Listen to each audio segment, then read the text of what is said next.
question. I want to start with oils and nutrition a little bit. What do you think of the oils that are now, becoming more popular, like MCT oil? I don't think it was there, like 2 years ago before all the people turning into keto diets. What about that oil? And then I want to go into hemp oils and CBD oil actually as well. Okay. So actually, MCTs were popular about 15 years ago. Okay. But it was a short-lived popularity. And the reason for it is now they've dressed it up in a keto diet. In those days, they were just calling it, high energy, but it was not anywhere near as high energy as the essential fatty acids. And I was working with essential fatty acids. The omega-6 is high energy, and the omega-3, which is it's too low for optimum health in 99% of the population. The omega-3s are 5 times more high energy than the omega-6s, which are 3 times higher in energy than the monounsaturates, which are 3 times higher in energy than the saturated fats. And medium chain triglycerides are saturated fats. They are better fuel than carbs for people who want to lose weight. But any fat is better than carbs. And you're not getting the essential fatty acids, which is the only thing you actually need from fats when you take medium chain triglycerides. So now they've dressed it up, and probably it'll be a fad, not that long, because short term you can lose weight on keto diets, but long term they're not good for health, in part because you're not getting the essential fatty acids. And that's predictable. But it's a big dress up marketing. And the reason why people like medium chain triglycerides is you can stick them in the warmest place in your kitchen up under the ceiling for 5 years and they won't change. So you don't have to take care of them. And nobody wants to take care of the things, even the ones that you need to take care of, like the essential fatty acids. So they don't want to do that. So they dress it up in something that misses the point of what is essential from fats in your diet if you want to be healthy. Yeah. What about hemp oil? Because, with all with the rest of the world not having, CBD legal and stuff like that, the hemp oil I see as well is kind of trending because, all the dietitians and everything, hemp oil. Well, in my book, Fats That Heal, Fats That Kill, I have a chapter on hemp oil, and I called it the nature's most perfectly balanced oil. And the hemp industry always quotes that. But I was talking about single oils, and I developed an oil that is better balanced, that is a blend of oils. So that, but hemp oil has omega-3s in it, more than any other normal seed oil other than flaxseed oil. And flaxseed oil will make you omega-6 deficient because it has a huge amount of omega-3s, but no omega-6s. So if that becomes your only oil in your diet, you will eventually become omega-6 deficient, which is why I made the blend. It's higher in omega-3s than hemp oil, but a little bit lower than flax oil. Yeah, I remember when I turned to vegan diet and I went to my doctor and asked about omegas, and she was like, yeah, you can take this and this. And I'm like, no, like I read a total different thing on research about like vegans using omegas and like the proportions, how you should using it. And I was like, okay, where do I actually go for like advice if my doctor is telling totally the opposite thing? And then, I'm not a doctor, but I can tell you. Yeah. And then later someone told me that, they take like an hour of nutrition course when they actually study to be a doctor. So I was like, okay. Yeah, exactly. I'll do my research. That's Yeah, because I went to a shop actually today, to Organica store here in Panama, to see if we have Udo's blend. We don't.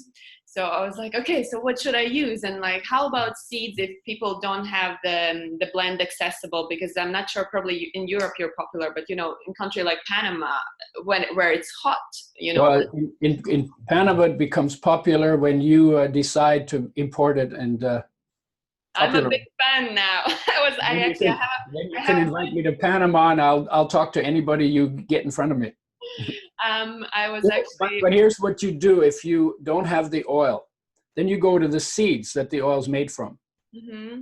So what I suggest: 2 tablespoons of flax, plus 1 tablespoon of sesame or sunflower seed will get you more or less the same ratio. And then instead of taking a tablespoon per 50 pounds of body weight per day, you would be taking a tablespoon per 15 pounds of body weight per day of the seeds, because the seed is only about a third oil, and the rest is protein and fiber and minerals and all of that.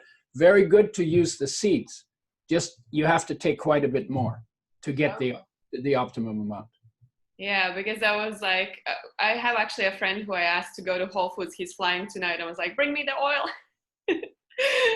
So yeah, but I was like, okay. So if you have somebody in California that can ship it to you, you can ship it, have them ship you a case at a time for personal use. It's just gonna sit somewhere in the hot temperatures. And 2 weeks without refrigeration is okay. How is it? Yeah. Perfect. Longer than 2 weeks. When we ship it to Europe by boat, Uh-huh. it actually is shipped refrigerated, but that takes 6 weeks. But 2 weeks, no refrigerant is okay. Okay, good to know. That's amazing. And what about CBD oil? I know that's not a little bit of a different spectrum, but what's your opinion on that? Because I'm really curious about. Yeah.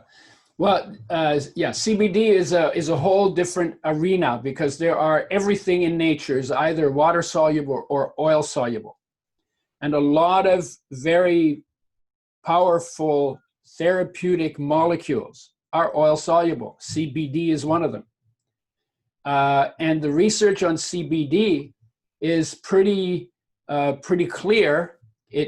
That it makes you calmer, that you sleep better. That's already a big deal.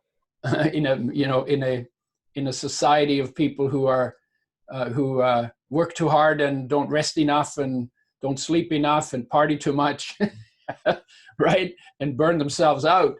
So CBD is very helpful in that anxiety.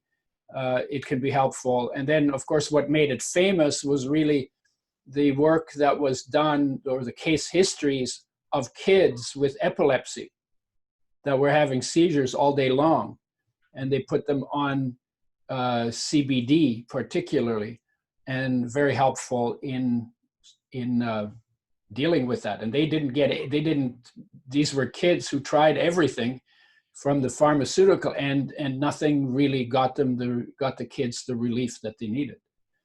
So CBD has a very bright future also in pain reduction.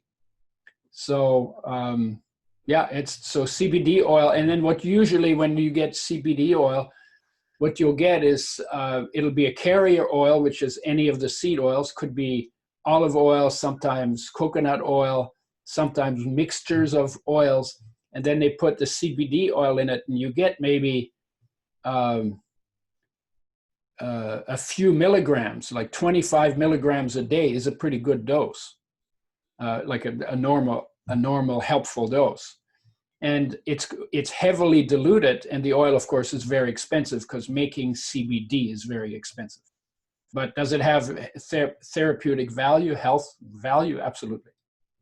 Yeah, because that's something I was just recently, in California. So it's like Florida and California both were, like booming. Everything is CBD, and and they're like, one is saying one thing, another. And it's really, really good to know their opinion. And also moving into more spiritual thing. Recently there was someone posting that, because CBD can relieve anxiety and depression, and it opens up people to a more calmer and peaceful life. Do you see that as some sort of a future for us to becoming more mindful? Well, you have to be careful. If you're always reaching to the outside for something to get in touch with something that already exists on the inside, then you kind of make yourself dependent on the outside. And every time the outside is not available to you, then you don't know how to go to that calm place. So for me, it seems to me that the best way is always to learn. And that takes time. So you have to sit down and get quiet and get still and see how deeply still you can go and see how long you can stay there. that, and you discover more of yourself in doing that. And one of the things you discover when you go deep enough is that peace, the contentment, the calmness that you want, you know, whenever you're in emergency situations, is always present inside you as part of your nature.